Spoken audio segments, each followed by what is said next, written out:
أستغفر الله العظيم الذي لا إله إلا هو الحي القيوم وأتوب إليه.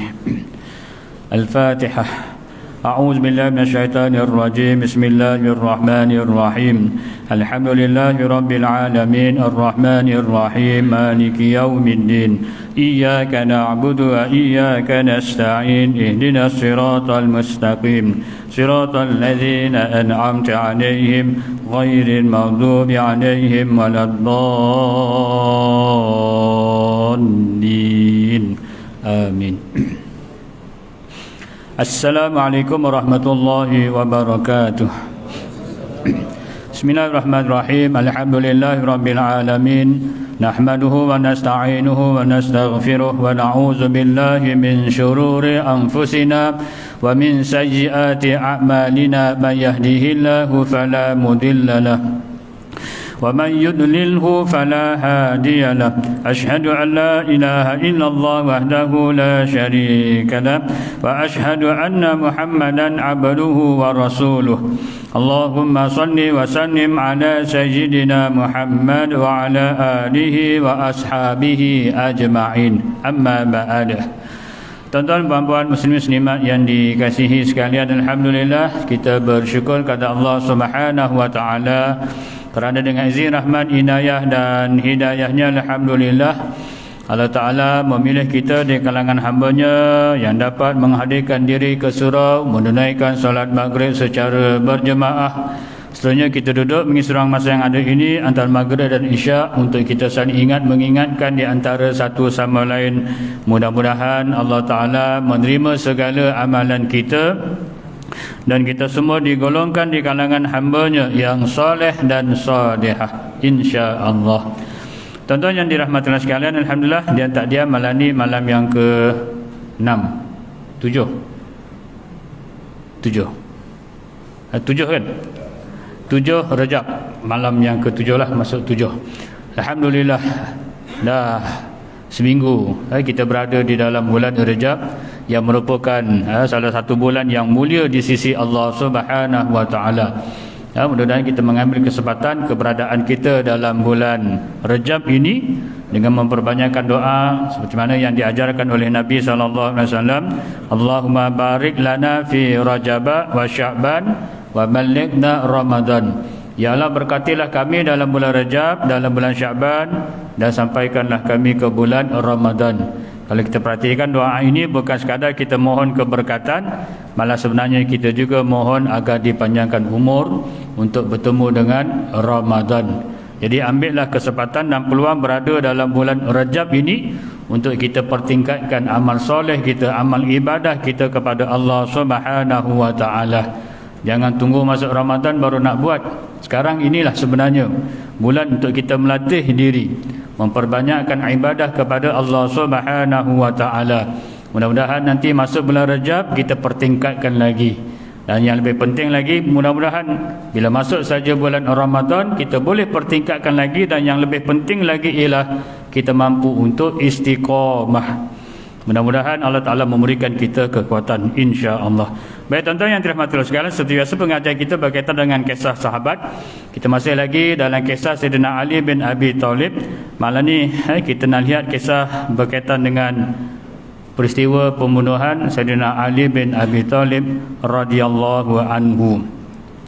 Baik tuan-tuan yang dirahmati Allah sekalian, tentang kisah kesyahidan Sayyidina Ali bin Abi Thalib ini sebenarnya telah pun diceritakan oleh Ibnu Katsir dalam kitabnya Al-Bidayah wan Nihayah, di mana ianya menyebutkan bahawa memang di zaman Sayyidina Ali sebagai khalifah banyak berhadapan dengan pelbagai masalah, khususnya golongan yang memberontak.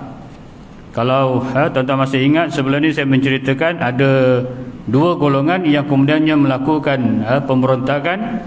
Satu dikenali sebagai kumpulan Khawarij, yang pada mulanya merupakan golongan yang menyokong Sayyidina Ali, tetapi banyak perkara yang mereka tidak sependapat ataupun tidak setuju dengan tindakan Sayyidina Ali. Antaranya adalah majlis tahkim. Lalu mereka keluar daripada kumpulan yang menyokong Sayyidina Ali dan menamakan kumpulan mereka dengan Khawarij. Khawarij yang diambil daripada kharaja, maksudnya yang keluar. Dan satu lagi, golongan yang kemudiannya, atau lebih tepat lagi 20 tahun kemudian sesudah kewafatan Sayyidina Ali, yang dikenali sebagai golongan Syiah. Zaman Sayyidina Ali tidak lagi ada istilah Syiah. Yang ada ketika itu mereka disebut sebagai golongan Rafidah, golongan pemberontak, golongan yang melakukan kekacauan dan sebagainya. Baik tuan-tuan yang dirahmati Allah sekalian, jadi golongan Khawarij yang memang mereka itu tidak bersetuju, malah mengugut untuk terus melakukan kekacauan. Apatah lagi bila mana kumpulan Sayyidina Ali pernah memerangi kumpulan Khawarij dan menyebabkan ramai orang-orang yang berfahaman Khawarij ini terbunuh, dibunuh oleh kumpulan yang diketuai oleh Sayyidina Ali bin Abi Thalib. Kerana mereka hendak melakukan kekacauan, pemberontakan, maka Sayyidina Ali mengarahkan pasukannya agar memerangi mereka. Maka ramailah di kalangan golongan Khawarij yang terbunuh. Maka ini menimbulkan rasa dendam di kalangan pengikut Khawarij. Dan mereka telah pun berpakat untuk melakukan pembunuhan ke atas orang-orang yang dianggap oleh mereka adalah sebagai orang yang bertanggungjawab menimbulkan permasalahan.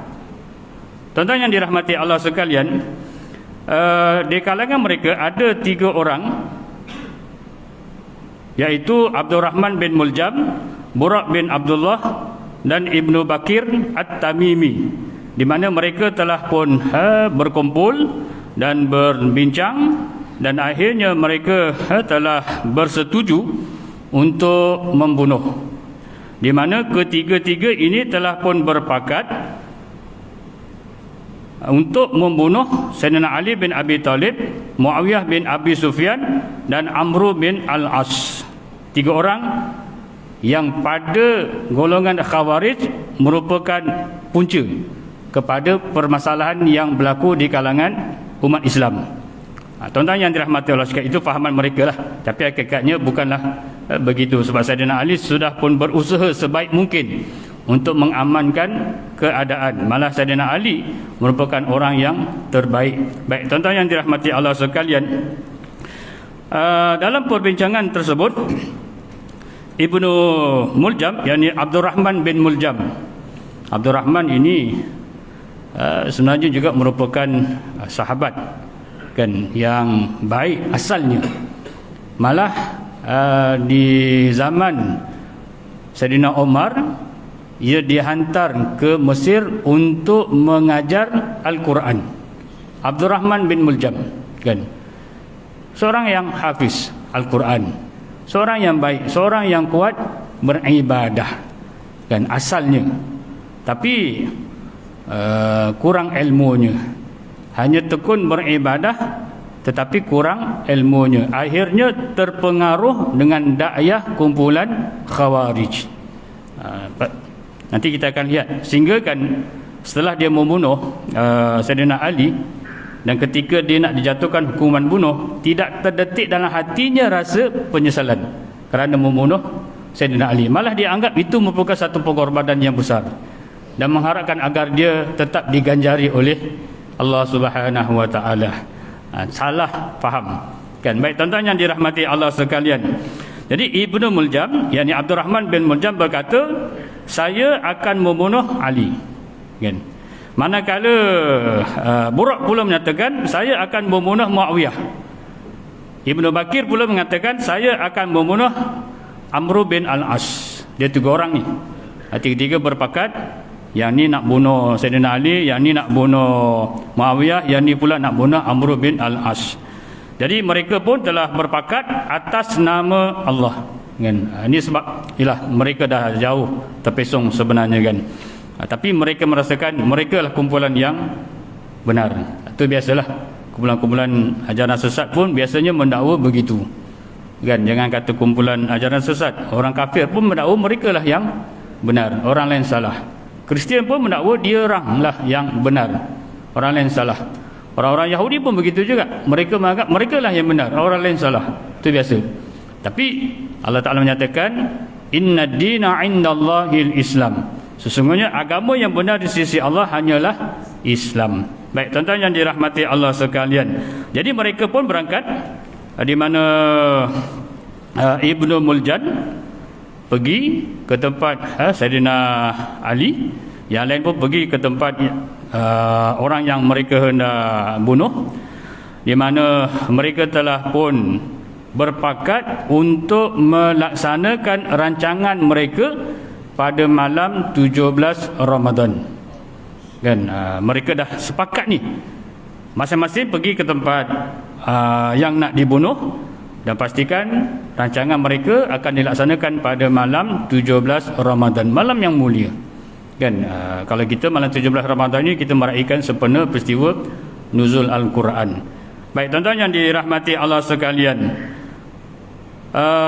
Burak yang pada mulanya merancang untuk membunuh Muawiyah, namun tidak berjaya melaksanakan misinya, kerana ketika ia menunggu Muawiyah untuk pergi solat di masjid di Syam, ia hanya sempat apa istilahnya,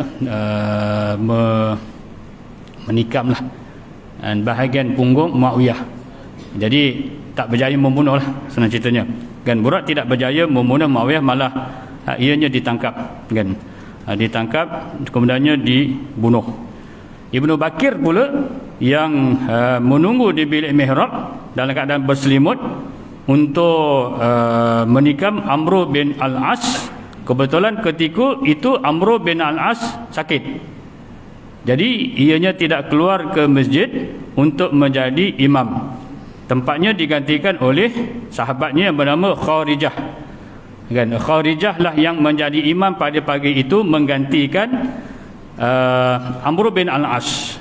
Maka ketika Kharijah mengimamkan, Ibnu Bakir pun mengambil kesempatan terus menikam Kharijah yang disangkakan itulah Amr bin Al-As. Ini waktu subuh. Kan, jadi akhirnya yang terbunuh bukanlah Amr bin Al-As, sebaiknya sahabat yang bernama Kharijah tadi. Baik, akhirnya Ibnu Bakir pun ditangkap dan dikenakan hukuman bunuh. Baik, manakala Ibnu Muljan, yakni Abdul Rahman bin Muljan, telah pergi ke Kufah, dan sampai ke Kufah, dia pun berada di kelompok Bani Ar-Rabbab, iaitu di kalangan orang-orang Khawarij. Kan, masing-masing berbincang dan mengecam Sayyidina Ali dan sebagainya, kerana ramai juga di kalangan ahli keluarga mereka yang telah dibunuh oleh kumpulan Sayyidina Ali di Nahwaran. Jadi mereka memang benci dan memusuhi Sayyidina Ali bin Abi Thalib. Dan ketika itu dia katakan, datang seorang perempuan yang sangat cantik bernama Qataham binti Sajnah. Kan, di mana Qataham ini abangnya, bapanya telah dibunuh oleh kumpulan Sayyidina Ali ketika dalam peperangan di Nahwan. Jadi dia juga berdendam dengan Sayyidina Ali bin Abi Thalib. Bila Abdul Rahman bin Muljan nampak Qataham ini, dilihatnya begitu cantik, lalu dia pun tertarik. Kan, dia pun tertarik, dia nekaskan cerita, dia pun menyatakan hasrat nak memperisterikan Qataham. Lalu Qataham pun meletakkan syarat, ada 4. Kalau nak menikah dengan dia, mestilah dia laksanakan 4 syarat. Yang pertama, berikan dia wang sebanyak 5,000 dirham. Yang kedua, berikan dia hamba sahaya seorang perempuan. Dan yang ketiga, memberikan dia hamba sahaya seorang lelaki. Dan yang keempatnya ialah mestilah dia membunuh Sayyidina Ali. Jika keempat-empat syarat itu berjaya dilaksanakan, nescaya dia rela dan sanggup untuk bernikah dengan Abdul Rahman bin Muljan. Baik tuan-tuan yang dirahmati Allah sekalian, 3 syarat yang pertama tak ada masalah, kan? Tidak ada masalah, kan? Kerana itu sangat mudah bagi Abdul Rahman bin Muljam untuk melaksanakannya. Tetapi syarat yang keempat itu pun sebenarnya tidak ada masalah. Memang kedatangannya ke Kufah adalah untuk membunuh Sayyidina Ali bin Abi Thalib. Maka dia berusaha, dan ini secara tak langsung menambahkan semangatnya untuk membunuh Sayyidina Ali bin Abi Thalib. Tuan-tuan yang dirahmati Allah sekalian, jadi secara tak langsung Abdul Rahman bin Muljam mendapat semangat baru. Selain daripada dorongan dalam diri dia yang menyimpan perasaan dendam terhadap Sayyidina Ali, bila sampai ke Kufah ada juga yang memberikan dorongan. Ini menyebabkan lebih lagi bersemangat untuk dia membunuh Sayyidina Ali bin Abi Thalib. Baik tuan-tuan yang dirahmati Allah sekalian, dikatakan Abdul Rahman bin Muljam ini telah pun berpakat dengan 2 orang lagi sahabatnya, iaitu Wirdan dan juga Syubaib, kan? Jadi mereka bertiga ni berpakat merancang untuk membunuh Sayyidina Ali bin Abi Thalib pada malam 17 Ramadan. Baik tuan-tuan yang dirahmati Allah sekalian, mereka pada malam yang ditentukan sudah pun berada di kita kata di tempat yang menjadi kebiasaan Sayyidina Ali akan mengimamkan solat, atau lebih tepat lagi kita kata di mihrab lah, di bahagian mihrab. Dan di peringkat awal ada yang mengatakan Ibnu Muljam ini memang mengekori Sayyidina Ali daripada luar lagi, dan 2 orang sudah pun bersedia menunggu di dalam, ataupun lebih tepatnya tadi di kawasan mihrab. Baik tuan-tuan yang dirahmati Allah sekalian, Sayyidina Ali memang menjadi kebiasaan bila mana masuk ke dalam masjid, oleh kerana ada ramai orang-orang yang tidur di dalam kawasan masjid, maka Sayyidina Ali akan terlebih dahulu memanggil mereka, mengunjukkan mereka solah, kan? Tuan-tuan boleh membayangkan suasana ketika itu, ada mengatakan waktu subuh, kan? Dan sudah tentu keadaannya agak gelap sedikit. Bukanlah subuh macam di tempat kita hari ini, kita petik je terang benderang, semua boleh nampak. Dulu lampunya agak-agak lampu apu, mungkin minyak tanah, wallahu alam, kan?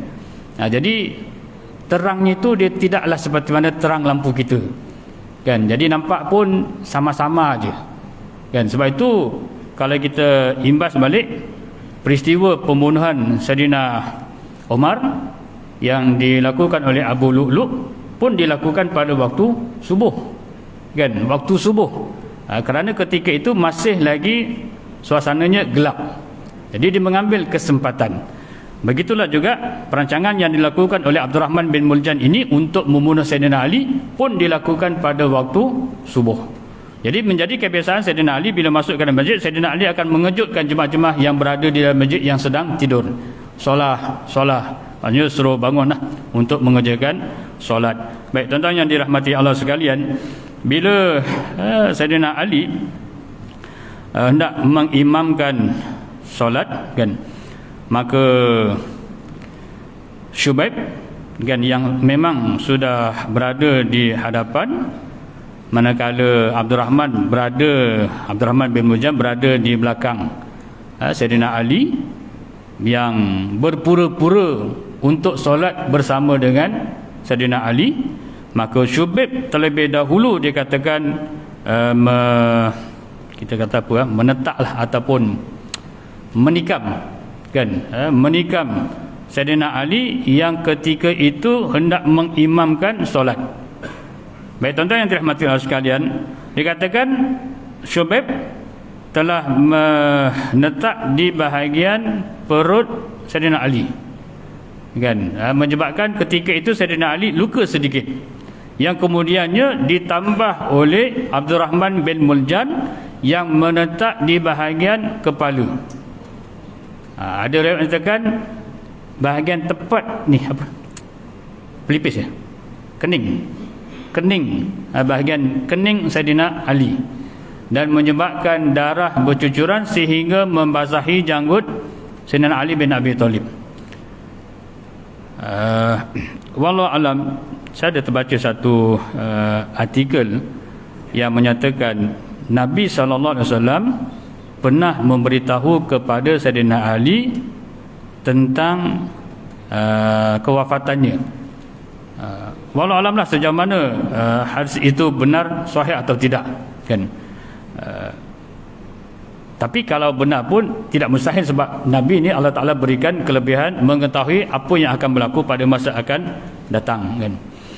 Nabi memberitahu kepada Sayyidina Ali bin Abi Thalib, sejahat-jahat manusia adalah mereka yang telah membunuh unta, iaitu merujuk kepada unta Nabi Soleh, kaum Nabi Soleh lah, kan, yang telah membunuh unta yang dikenal sebagai unta Allah, kan, untuk membuktikan kebenaran dakwah yang dibawa oleh Nabi Soleh, unta tadi.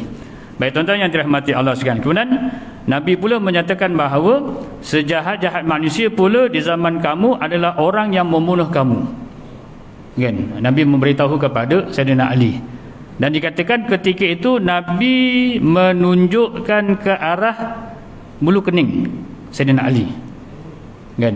Seolah-olahnya Nabi dah memberitahu bahawa Sayyidina Ali ni kelak akan dibunuh dan tempatnya adalah di sini, kan.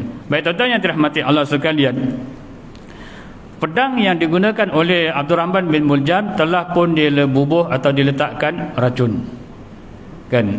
Diletakkan racun.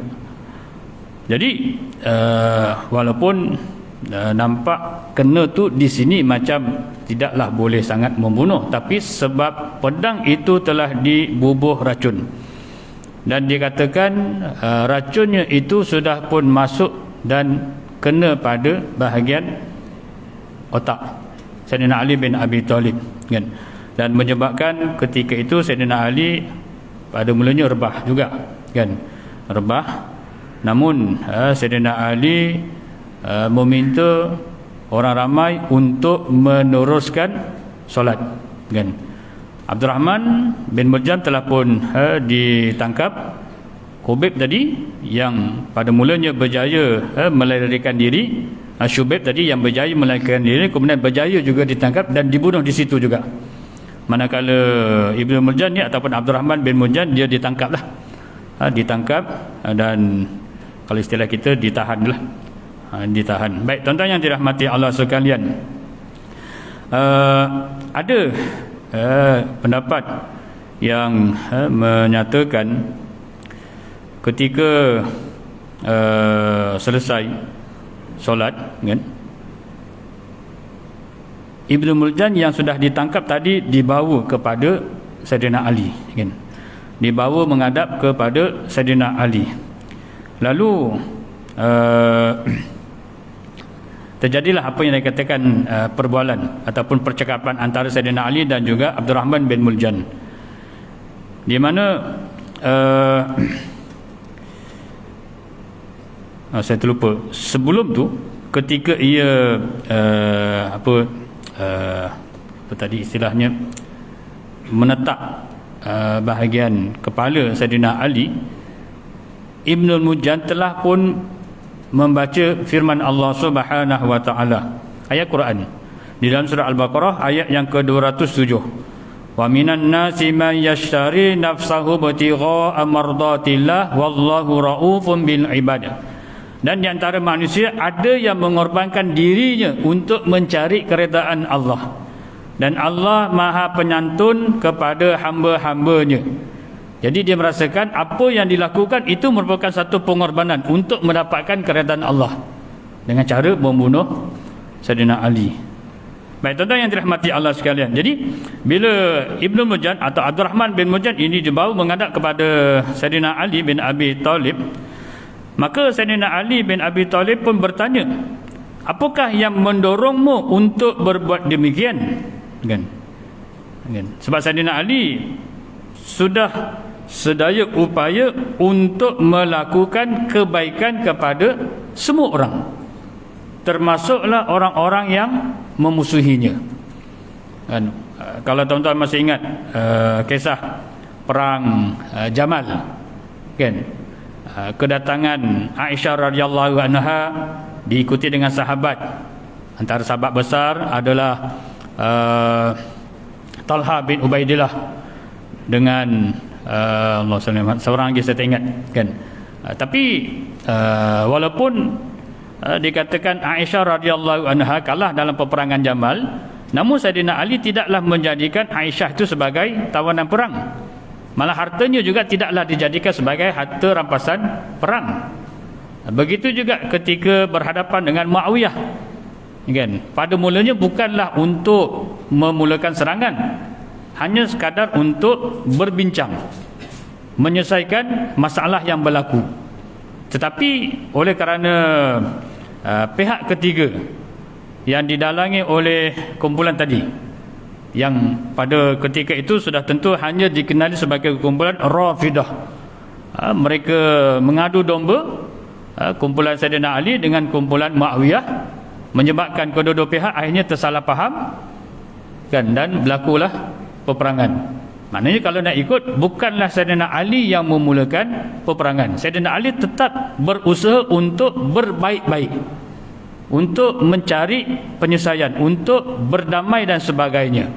Maka sebab itulah Saidina Ali sangat bersetuju dengan majlis tahkim, kan, dengan majlis tahkim.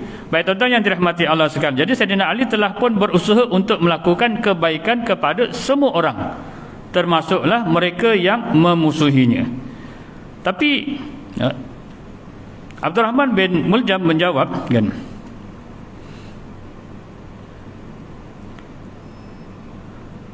aku sudah pun mempersiapkannya selama 40 hari. Mana dia merancang untuk membunuh Saidina Ali ni dah lama dah. Dan aku meminta Allah agar membunuh makhluk terburuknya. Dia menganggap Saidina Ali ini adalah manusia yang paling jahat. Bagi dia lah, bagi Abdul Rahman bin Muljan, kan. Sedangkan Saidina Ali ini kan ada keistimewaannya yang tersendiri, sepupu Nabi, menantu Nabi, dan banyak lagi lah kelebihan-kelebihan yang ada pada Saidina Ali bin Abi Thalib.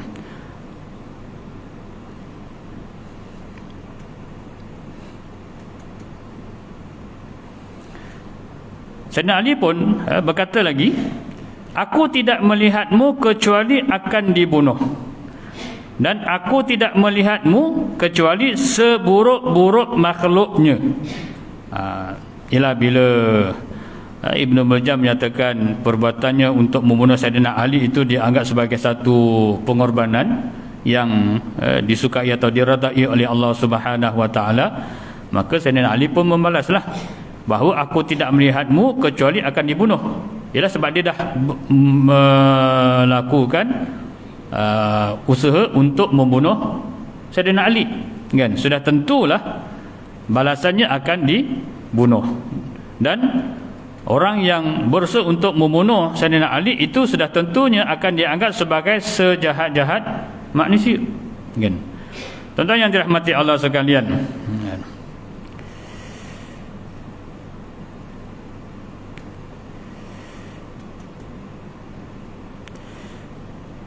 Saidina Ali menyatakan lagi, jika aku meninggal, maka bunuhlah Ibnu Muljan, kan,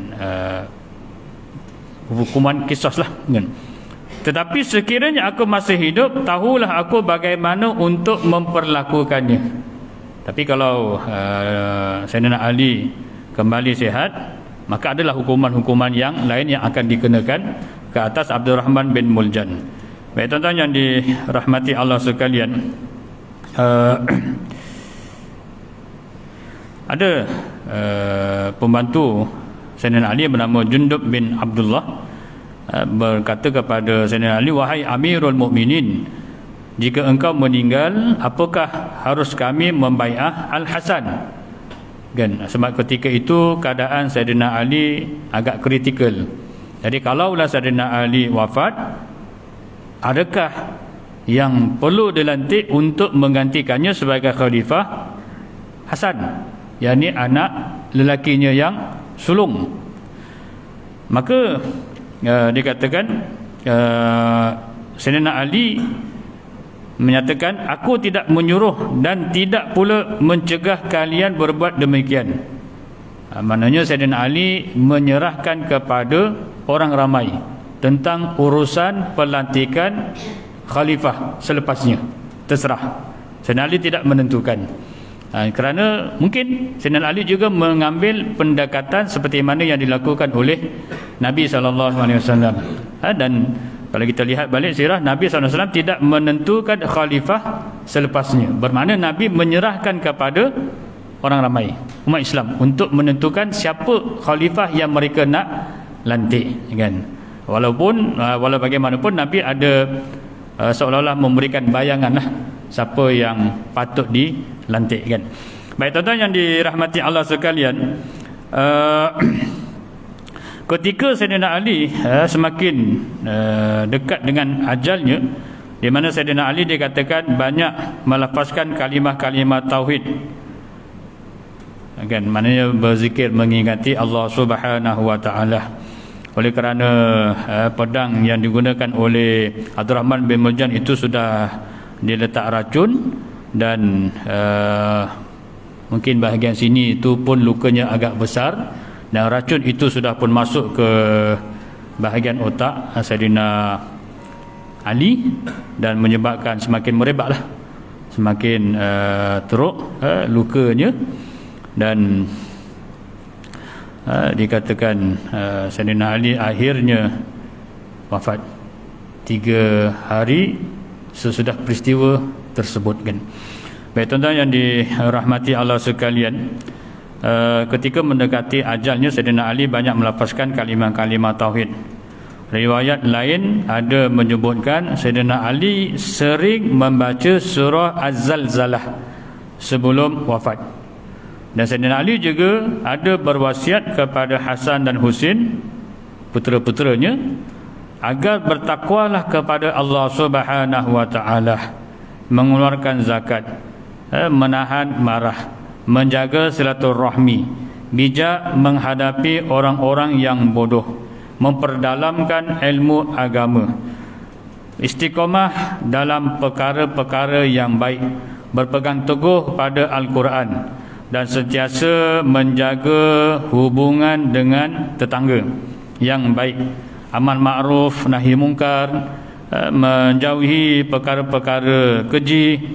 Malah Sayyidina Ali juga berwasiat agar menjaga saudara keduanya, iaitu Muhammad bin Al-Hanafiyah, dan berwasiat agar mereka saling menjaga, dan wasiat itu telah pun ditulis dalam catatan wasiat Ali bin Abi Thalib.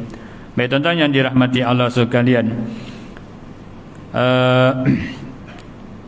kalau kita lihat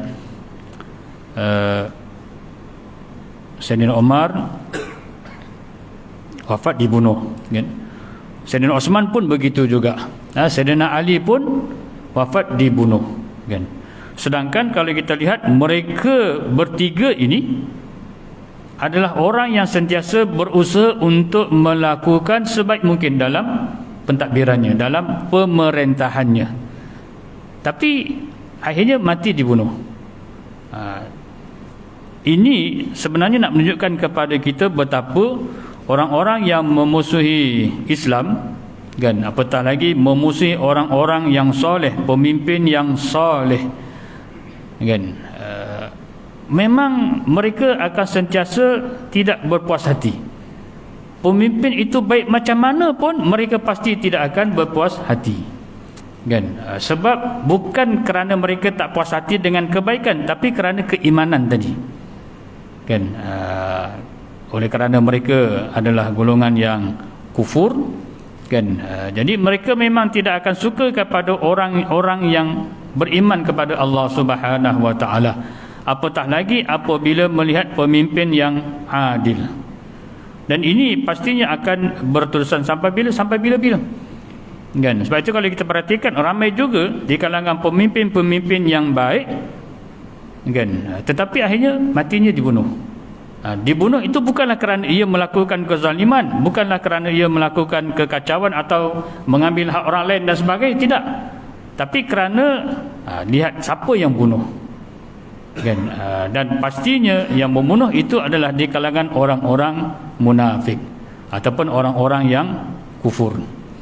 Dan inilah berterusan sampailah bila-bila. Sebab itu tuan-tuan yang dirahmati sekalian, tak pelik kalau kita lihat ada pemimpin-pemimpin yang baik yang kemudiannya dia dituduh macam-macam, difitnah, dilabelkan dengan pelbagai tuduhan dan sebagainya. Ini lumrah yang dikatakan adalah suatu sunnatullah. Kan kalau kita lihat almarhum Syahid Imam Hasan Al-Banna, kan, yang merupakan seorang pemimpin gerakan Islam di Mesir. Saya tak ingat tahun kewafatannya. Tapi ketika itu dia sudah mula mendapat sokongan ramai. Walaupun di peringkat awal gerakannya hanyalah melibatkan berkhidmat, memberikan perkhidmatan, kan, kepada orang ramai, orang-orang Mesir. Tapi akhirnya dia mendapat sokongan, maka kalau istilah kita terlibat dalam politik, kan, dan golongan pemerintah pula menganggap ianya sebagai satu ancaman, kan. Padahal apa yang dilakukan itu adalah untuk islah, membawa pembaharuan, membawa kebaikan khususnya kepada orang-orang Mesir. Tapi dia dituduh dengan pelbagai tuduhan dan akhirnya dia dibunuh dengan cara yang begitu halus. Bila mana ianya ditembak, cedera, dan ketika cedera nak dibawa ke hospital, tidak dibenarkan sesiapa yang membawanya ke hospital melainkan adik-beradiknya sahaja. Sahabatnya tak boleh, orang lain lebih-lebih lagi tak boleh. Hanya adik-beradiknya saja yang membawanya ke hospital, orang lain tidak dibenarkan. Dan kalaulah ada orang lain yang cuba untuk membawanya, nescaya dia akan ditembak. Jadi dikatakan adik-beradiknya semua adalah perempuan, bau. Dan sampai di hospital itu hanya sekadar untuk mengelirukan orang ramai, yang kononnya pihak pemerintah membenarkan untuk dibawa ke hospital agar dapat diberikan rawatan yang sebaik-baiknya. Namun apabila sampai di hospital, langsung tidak dibenarkan untuk diberikan sebarang rawatan. Maka sudah tentulah kecederaan yang dialami semakin lama semakin teruk, dan akhirnya syahid, kan. Tuan-tuan yang dirahmati sekalian, bila dah meninggal pun tidak dibenarkan mana-mana orang untuk membantu menguruskan jenazahnya. Hanya yang menguruskan adalah di kalangan adik-beradiknya sahaja. Malah ketika nak dibawa ke tanah perkuburan pun tidak dibenarkan orang ramai untuk membantunya. Sampai begitu sekali, kan. Sebab itu dia anggap sebagai seorang pejuang, kan, bila disebut namanya As-Syahid, maknanya orang yang gugur syahid. Syahid ini sudah tentulah dibunuh oleh orang-orang yang memusuhinya. Baik tuan-tuan yang dirahmati Allah sekalian, itu kalau kita imbas balik apa yang berlaku kepada Khulafa Ar-Rasyidin, khususnya 3 orang, merupakan satu sunnatullah, kan, satu bentuk yang ianya pasti akan berulang sampailah bila-bila, maknanya sampailah kiamat, kan. Tuan-tuan yang dirahmati Allah sekalian, namun itu tidaklah patut menjadi halangan untuk di kalangan pemimpin yang bertakwa melakukan atau menyuruh ke arah amal ma'ruf dan juga nahi mungkar, kerana menegakkan keadilan itu adalah suatu perintah daripada Allah Subhanahu wa taala. Di zaman Sayyidina Ali, Sayyidina Ali memerintah lebih kurang 5 tahun, kan, 5 tahun. Ketika ia dilantik sebagai khalifah, umurnya lebih kurang 57 tahun, kan. Jadi 5 tahun sebagai khalifah, wafat, bermakna ketika wafat umurnya adalah 62 tahun. Tidak banyak pembaharuan yang berjaya dilakukan oleh Sayyidina Ali, kerana ketika itu lebih kepada untuk menghadapi golongan yang memberontak, dengan golongan yang tidak memberikan sokongan padu kepada Saidina Ali sebagai khalifah. Jadi banyak tenaga masa yang dihabiskan, namun tetap ada kebaikan-kebaikan yang dilakukan oleh Saidina Ali. Mungkin akan datang saya cuba kongsikan kebaikan ataupun mungkin ada pembaharuan-pembaharuan yang dilakukan oleh Saidina Ali.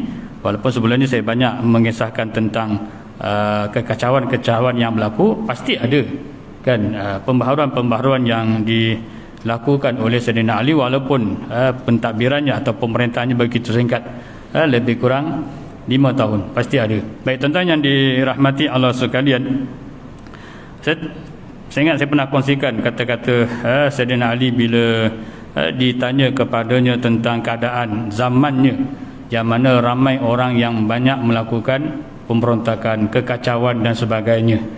Dan bila dibandingkan pula dengan zaman Nabi ataupun zaman khalifah sebelumnya kan, maka Saidina Ali menjawab, orang-orang di zaman Nabi kan memanglah semuanya adalah taat, baik, soleh, kerana orang-orangnya adalah sepertinya. Orang-orangnya adalah seperti Saidina Ali, sahabat-sahabat yang baik, sahabat-sahabat yang taat. Sedangkan orang-orang di zaman Saidina Ali pula kan, Saidina Ali mengatakan orang-orangnya adalah seperti mana kamu kan, yang suka melakukan kekacauan. Bukanlah makna Saidina Ali tidak melakukan kebaikan, Saidina Ali sudah pun berusaha, tapi kerana orang-orangnya yang berbeza wataknya. InsyaAllah saya sambung sikit lepas azan nanti.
Al-Qaeda Titam Nasional dan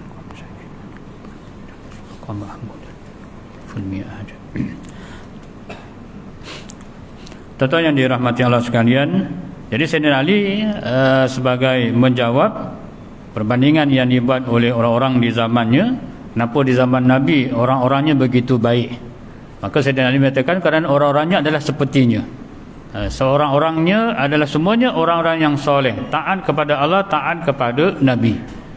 Dan tidak ada sebarang permusuhan antara satu sama lain. Mereka sentiasa menjalinkan hubungan ukhuwah sesama sahabat kan. Tapi berbeza dengan keadaan orang-orang yang ada di zaman Sayyidina Ali, yang suka menimbulkan kekacauan, permusuhan, sikit-sikit tak puas hati. Padahal Sayyidina Ali telah pun melakukan, berusaha sebaik-baiknya untuk melakukan keadilan, mendamaikan dan sebagainya. Tapi tetap ada yang tidak berpuas hati. Maka bagaimana Sayyidina Ali nak mewujudkan suasana yang aman? Makanya banyaklah berlaku pergaduhan, permusuhan, saling dengki mendengki antara satu sama lain. Dan sehingga ada yang asalnya seorang yang baik, macam Abdurrahman bin Muljam yang saya ceritakan tadi, yang telah membunuh Sayyidina Ali, asalnya seorang yang baik kan, tetapi oleh kerana hanya tertumpu dalam soal ibadat semata-mata tanpa berusaha untuk mendalami ilmu agama yang sebenar-benarnya, akhirnya mudah dipengaruhi dengan dakwah-dakwah yang tak baik, yang songsang dan sebagainya, terpengaruh kan. Jadi nak menunjukkan betapa ilmu itu merupakan perkara yang sangat penting agar ia dapat membezakan mana yang baik, mana yang buruk kan. Sebab itu Sayyidina Ali sangat menekankan sebenarnya maklumat ataupun pengetahuan. Malah Sayyidina Ali juga merupakan orang yang dianggap sebagai orang yang bijak.